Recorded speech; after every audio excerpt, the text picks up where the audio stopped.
It was difficult for me to tread the path between Prince Charles and Princess Diana. Now, Diana arrived every weekend with the boys on Friday afternoon and left every Sunday. But someone else occupied that space in between. And I learned to serve two royal mistresses. One, Princess of Wales, and the other, Mrs. Parker Bowles. Fairy tales usually end at this point with the simple phrase, "They lived happily ever after." The Princess of Wales was a new kind of royal. A new word began to appear in the media's vocabulary, die-mania. The Princess of Wales has agreed to Prince Charles's request for a divorce. In some small way, I have been of service in return. Princess of Wales has died in a car accident. At Buckingham Palace, telegrams of condolence have been arriving from leaders around the world.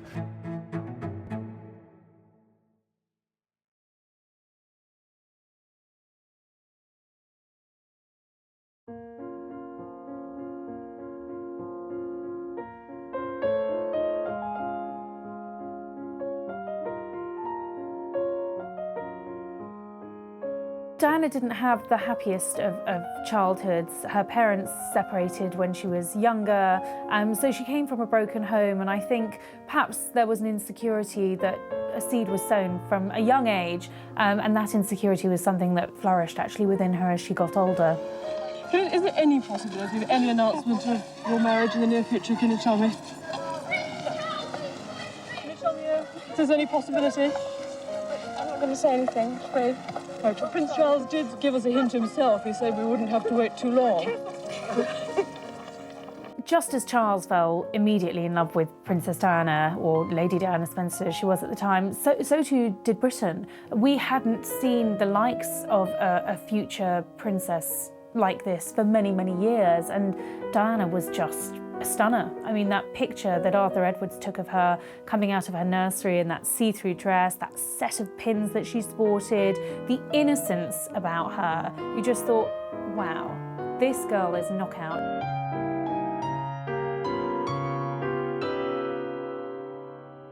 There was a huge interest from the moment the engagement happened. Everyone watched the engagement footage. Everyone around the world, pretty much, tuned into the royal wedding. I mean, that was a huge event in '81. Well, I think now when we reflect on it and after we've seen interviews that Diana gave subsequently, we know that she was extremely ill-prepared for married life into the royal family, and she felt enormous pressure from day one. Even when they were discussing the engagement and the wedding plans, I think the pressure started to build on her.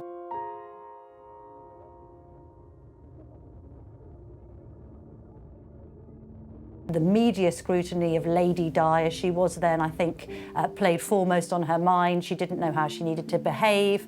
And when she actually entered married life, she found it a very lonely experience. Charles was off enjoying his country pursuits, and she felt that she was left rather in a world she didn't recognise, a modern woman in quite an old school environment of Buckingham Palace, essentially feeling like a spare part.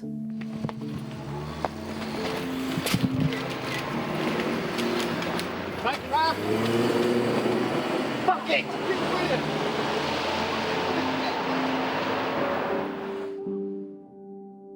Well, the cracks in their relationship, I think they began to show very quickly. Because Diana didn't understand. I mean, after she became engaged to Prince Charles, he never seemed to be around. He was always so busy. And she was moved into Buckingham Palace, and she had her own apartment there, and he was sort of down the corridor. And she was absolutely on her own. Well, Diana made it very clear that she felt like a fish out of water. Even before her actual wedding, she said she spent those nights before her wedding at Clarence House, which was then the Queen Mother's residence. And the night before her wedding was one of the most miserable of her life. She recalls how she felt completely isolated, you know, the images of the princess trapped in the tower. I think she felt isolated, and I don't think that the palace were prepared for someone who perhaps didn't have that royal training to marry into the royal family and to become a future queen. she was the Princess of Wales. She became famous overnight, and she didn't really have the tools to equip her for such immediate stardom.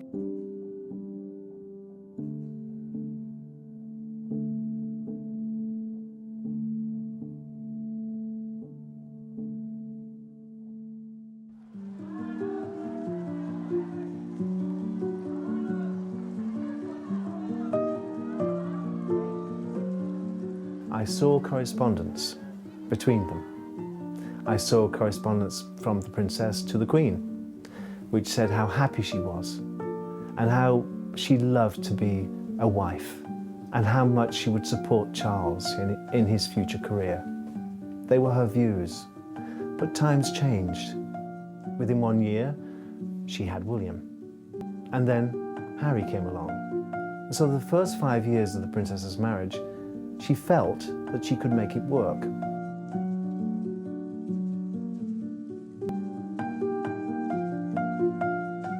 Diana particularly was a modern parent, but she was a modern aristocratic parent, and she did use nannies. They lived in Kensington Palace in London, and they also had a country house, Highgrove, in Gloucestershire.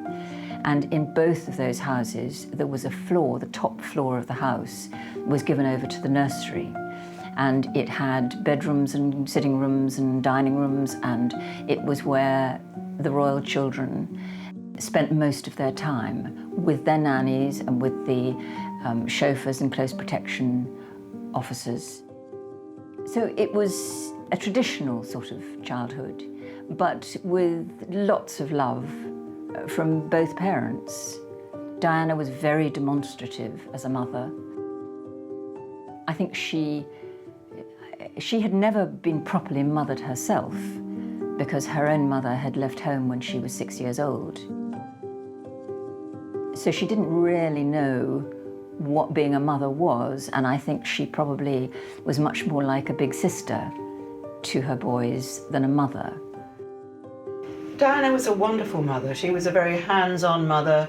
She absolutely adored her children. I think, in retrospect, it's very easy to see Diana as absolutely perfect. And I think she has been airbrushed to be absolutely perfect. But at the time, I think a lot of people felt that she rather smothered her boys rather than mothered her boys, which she didn't. But it could look like that. She also used them as a weapon against Prince Charles. I think she was criticised a little bit. And they said that how come that the children know what's going on in her life? You know, perhaps she should be a bit more discreet. But anyhow, when I was speaking to Wendy Berry, who was the housekeeper at Highgrove, she said that the boys were very well protected. And they really didn't know what was going on, the fights and things between their parents. They didn't know because there was always someone to whisk them away. You know, a protection officer or a nanny. It's not like being in a little council house, you know, when they can hear the shouting through the walls. They were always whisked away. So I think that William and Harry didn't suffer quite as much as we said that they did because they weren't aware of it. I think in adulthood they're very aware of it, but at the time they were quite protected.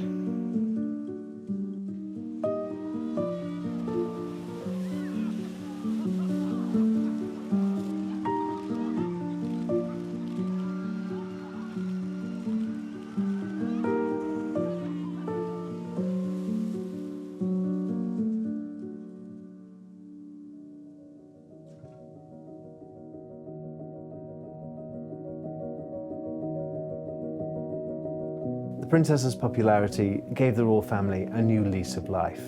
And, you know, Diana really broke the mould. She enjoyed life, you know, she was a vibrant person, she was charming, she was the daughter of an earl, she'd been married, well, she was just 20 years old when she got married, and her life had been very prescribed for her within the royal family.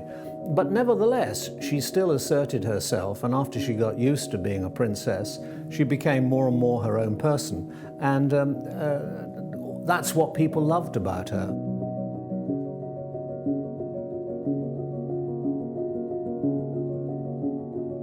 I think there was an acceptance from Diana that she was going to be one of the world's most photographed women, and she actually grew in that role and became more confident with the press.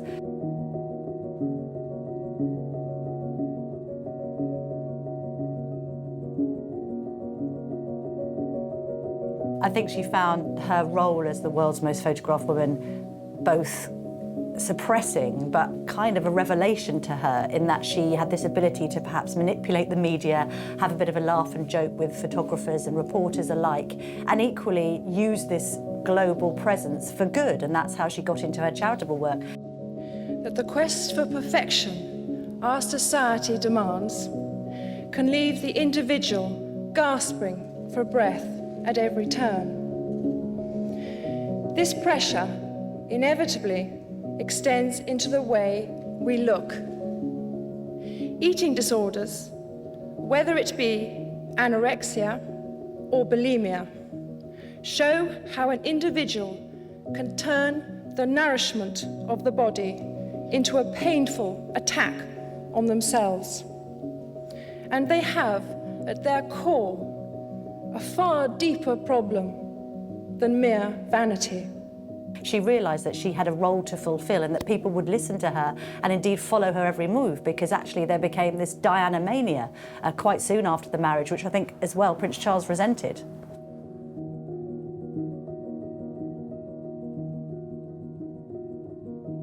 Now, if you watch that piece of footage when Prince Charles is asked, "Are you in love, sir?"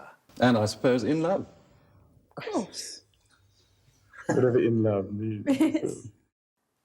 And she looks at him as if to say, "What are you talking about? Don't you know what love is?" That was the problem from the beginning.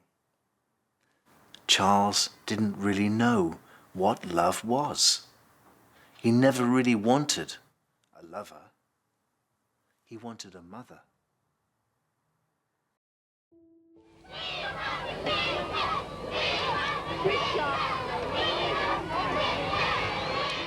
I haven't yet worked out a method of splitting my wife in half. In the early days, Diana's light was small, but he began to shine brighter and brighter and brighter. And it was a sort of a Star is Born situation. Prince Charles would say to her, "Well, I married you, I made you a princess. You weren't born royal. This is a man who's been born to be king. This is a man who has been treated from the very beginning as a god, suddenly being eclipsed by this woman." He wasn't very happy.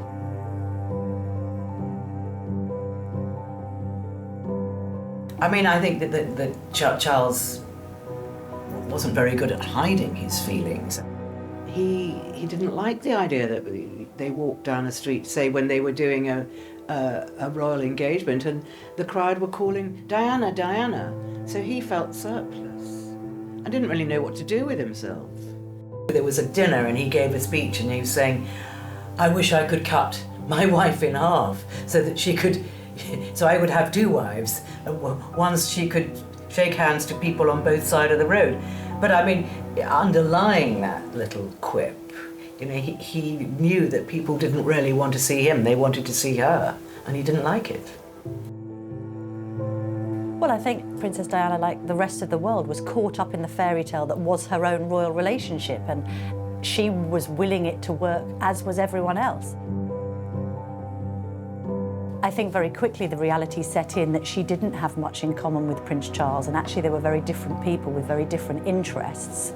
And that's when the cracks started appearing, and people have suggested, and we now know, that that was very soon after they returned from their honeymoon, so very early on in the marriage.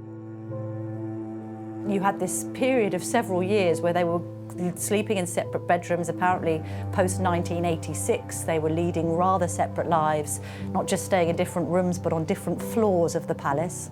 I think if Princess Diana and Prince Charles had been ordinary people, they'd have probably got divorced a lot sooner than they eventually did.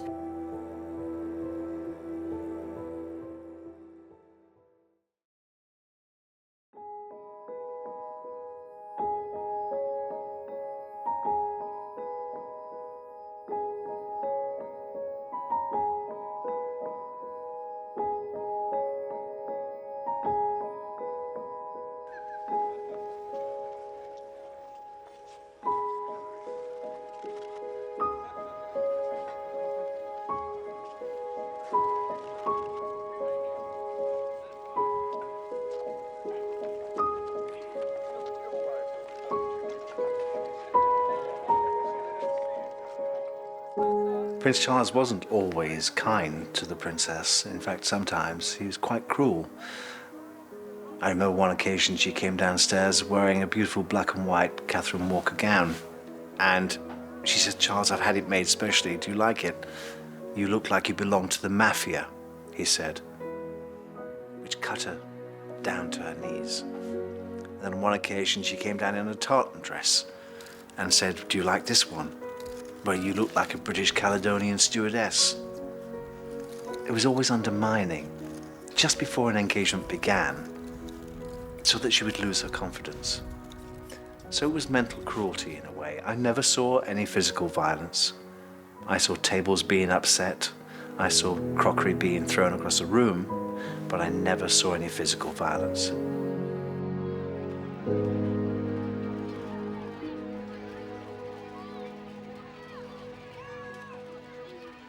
The rest of the royal family and the royal household, they treated Diana as if she was just another gal.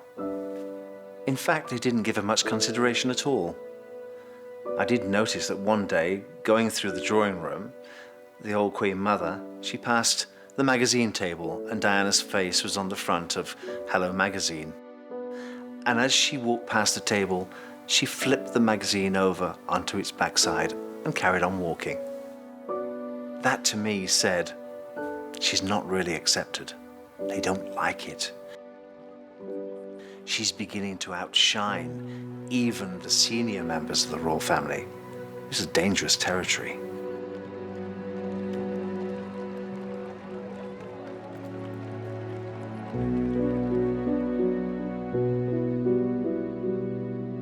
Now, the royal marriage was falling apart, and I was Diana's man, placed strategically at Highgrove, placed there to keep the house in order, but also to be there for Diana, to be there as a rock, she later called me. It was difficult for me to tread the path between Prince Charles and Princess Diana.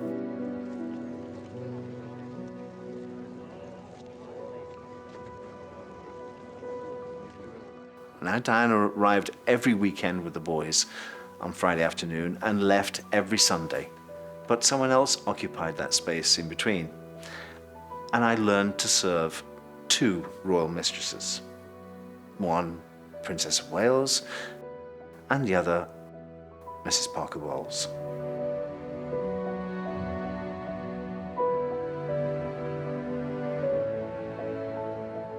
She always knew that there was someone else in the background waiting. She knew it on her wedding day. And again, if you look at the footage of Princess Diana walking down the aisle with her father, you will see her looking from side to side. And she once said to me, "You know what I'm doing, don't you? I'm looking for her." And she was there. Even on my wedding day, she was sat there in the congregation. You see, Camilla Parker Bowles has been that ghost, always there throughout the princess's life.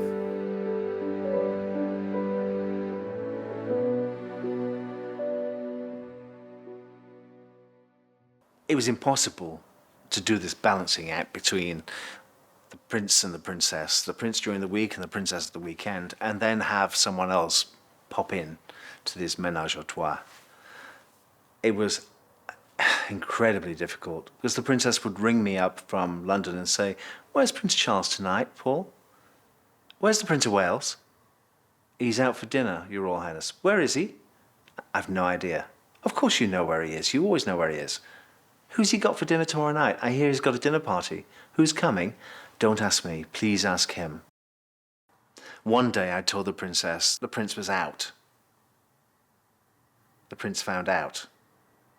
I'd been talking to the princess, thinking I'd been gossiping to her. He rang his bell. I went into the library, stood there. "Your Royal Highness, I hear you've had a conversation with my wife. Why are you talking about me being out last night?" "I'm sorry, Your Royal Highness, but you were." "Well, can't you lie?" "You're asking me to lie about you not being in residence." "Yes, why did you do what you're bloody told?" And he picked up a book and started to stamp on the spot like a petulant child, and he hurled this book at me across the room. I dodged and missed it, and I thought, you know, I think my time's up. I think it's time I got out. Diana rescued me. She took me back with her. The situation reached a boiling point in 1989 when Diana confronted Camilla at a birthday party. In an intensely emotional exchange, Diana told Camilla that she knew what was going on between her and Charles. I think Diana was terrified. She says she was. And she looked for Charles. She was looking. They went to Annabel Goldsmith's house, beautiful house in Richmond, and it was a big party on probably on 3 or 4 floors, and she looked around, where's Charles, where's Charles? And then she realised that he must be downstairs on the lower level in the sort of basement area. Not a basement like we know, but a very glamorous downstairs rooms. And she went down there, and there they were. She obviously got this real anger, because you'd have to be very angry to do that, and brave. And she just confronted Camilla and said, you know, I'm not stupid, I know what's going on. So Camilla must have been completely taken aback. I mean, you don't expect that to happen. That was the turning point, really, of the relationship, because, you know, soon thereafter, I think Diana had then given up any hope of a reconciliation. Because I think, to be honest, I think she firmly believed that something, you know, like a return to normality within her marriage could happen. I think she really held out hope that that might happen. But I think this meeting, I think, probably scotched it. I think she realised then that there's little or no chance of us returning to a normal married life. And thereafter, of course, you know, the announcement by John Major was made at the House of Parliaments, and their separation was official.